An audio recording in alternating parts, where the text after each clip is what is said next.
ଆଚ୍ଛା ତମକୁ କେବେ କହିଛନ୍ତି ସେ ବାଇବେଲ ଟାକୁ କିଏ ଲେଖିଥିଲା କହିଛନ୍ତି ତମକୁ କେବେ ପଢିଛନ୍ତି ତମେ ତ ପାଠଶାଠ ପଢିଛ ବାଇବେଲ କିଏ ଲେଖିଛନ୍ତି ବୋଲି କହିଥିଲା ଯୀଶୁ ଲେଖିଛି ଯେ Bible written by human beings Bible को भगवान लेखि ना भगवान निश्रुत बाणी तांकर शिष्य माने लेखिछन लॉर्ड पुनर्बार आ गोटे वीडियो प्रभु परमेश्वर आपण मान सहित साक्षात करने सुजोग देइछन्ति कि प्रश्न अछि बाइबल किए लिखिछन्ति मु आपण मान को रेफरेंस माध्यम रे अवगत कराइबा को चाहे एक्चुअली बाइबल जीशु ख्रीष्ट लिखि नांती किंतु जीशु ख्रीष्टंकर फॉलोअर्स जीशु ख्रीष्टंकर प्रेरित शिष्य माने से माने लिखिछन्ति आ से माने एही प्रकार भाव रे लिखिछन्ति कि पवित्र आत्मा से मान को जहा कहिले पवित्र आत्मा माने आपण माने जानि पारिबे ईश्वरकर आत्मा से मान को जहा कहिले से समस्त विषय से माने लिखिछन्ति तो मु अध्ययन करिबी बाइबल रो प्रथम करंतिय तार 2 पर्व 10 रु 13 पद रे पर लिखा जाए कारण मनुष्यर विषय सब मनुष्य ठारे थिबा आत्मा बिना आउ किए जाने सेहीपरि मध्य ईश्वर विषय सब ईश्वर आत्मा बिना आउ केही जाने जेपरि ईश्वर द्वारा आंभ मान अनुग्रह रे दत्त विषय गुड़िक आंभे माने जानी पारु एथिपाई आंभे माने जगतर आत्मा न पाई ईश्वर आत्मा पाई अछु सेही समस्त विषय मध्य आंभे माने मनुष्यर ज्ञान द्वारा शिक्षित वाक्य रे कहि न थाउ मात्र आत्मिक विषय सब आत्मिक विषय द्वारा बुझाई आत्मा को द्वारा शिक्षित वाक्य रे कहि थाउ आ गोटे विषय आमे माने अध्ययन करिबा द्वितीय करंतिय तार 3 पर्व 3 पद रे पुणी तुम्हे माने जे आंभ मानक सेवारे लिखित ख्रीष्टक पत्र स्वरूप यह प्रकाश पाउछि ताहा काले रे लिखित नुहे मात्र जीवंत ईश्वर आत्मा द्वारा लिखित प्रस्तर फल करे नुहे मात्र मांसमय हृदय रे फल करे तो बाइबल एक ए प्रकार विषय अटे जहा कि ईश्वर द्वारा लिखित होइथिबा पुस्तक अटे ईश्वर ठारू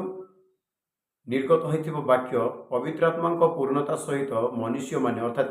जीशुकर शिष्य माने यही पुस्तक को लिखिछन्ति एरा कौनसी प्रकार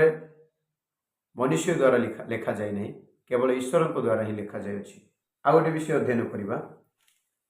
एफिसी पुस्तक 6 पर्व तर 17 पद ए स्थान रे पर लिखा जाए पुणी परित्राण रूप शिरस्त्राण परिधान कर और आत्मा को खड्ग अर्थात ईश्वर को वाक्य धारण कर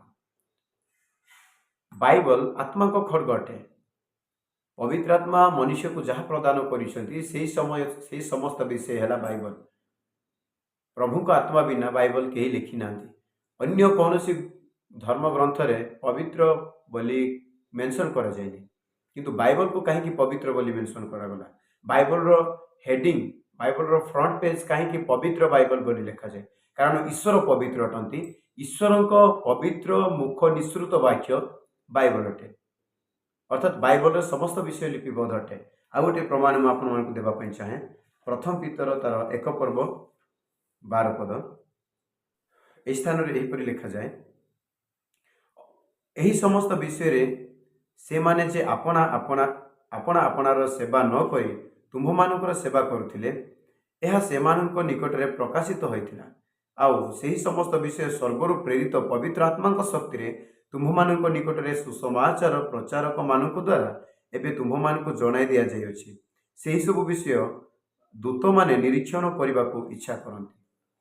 जहाँ पवित्र आत्मा द्वारा प्रेरित होइछि वाक्य से वाक्य जेते बेले कि ख्रीष्टीय विश्वास माने प्रचार करती से वाक्य जेते बेले कि सुसमाचार प्रदान करती लोक मानक सेते बेले स्वर्गरु दूत माने निरीक्षण करके अनाई देखती आ गोटे विषय प्रमाण देवाई चाहे द्वितीय पीतर तार 1 पर्व 21 पद कारण कौन सी भाववाणी केबे हे मनुष्यर इच्छार उत्पन्न होई नहीं मात्र ईश्वर प्रेरित मनुष्य माने पवित्र आत्मा को द्वारा चालित होई कथा कही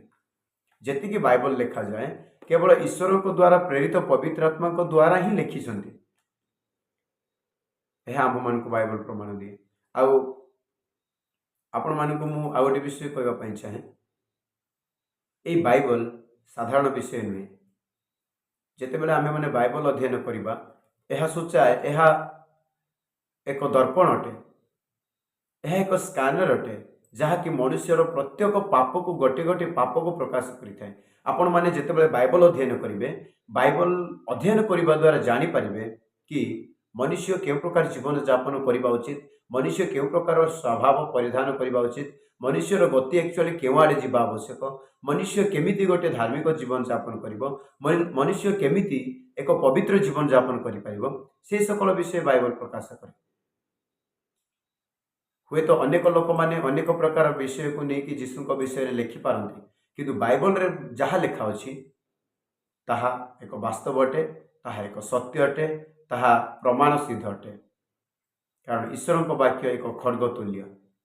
ଈଶ୍ୱରଙ୍କ ବାକ୍ୟ ଏକ ହାତୁଡ଼ିର ତୁଲ୍ୟ, ଈଶ୍ୱରଙ୍କ ବାକ୍ୟ ଏକ ଅଗ୍ନି ସଦୃଶ୍ୟ ଅଟେ। ସେଥିପାଇଁ ମୁଁ କହିବା ପାଇଁ ଚାହେଁ, ନିଶ୍ଚୟ ବୁଝି ଯାଇଥିବେ ବାଇବଲ କେଉଁଠୁ ଆସିଛି ଆଉ ବାଇବଲ ଆକ୍ଚୁଆଲି କିଏ ଲେଖିଛନ୍ତି। ଥ୍ୟାଙ୍କ ୟୁ, ପ୍ରେଜ୍ ଦ ଲର୍ଡ। ଯଦି ପ୍ରଭୁଙ୍କ ଇଚ୍ଛା ତେବେ ଆଉ ଗୋଟେ ଭିଡ଼ିଓରେ ଆମେ ମାନେ କଥାବାର୍ତ୍ତା ହେବା। Thank you.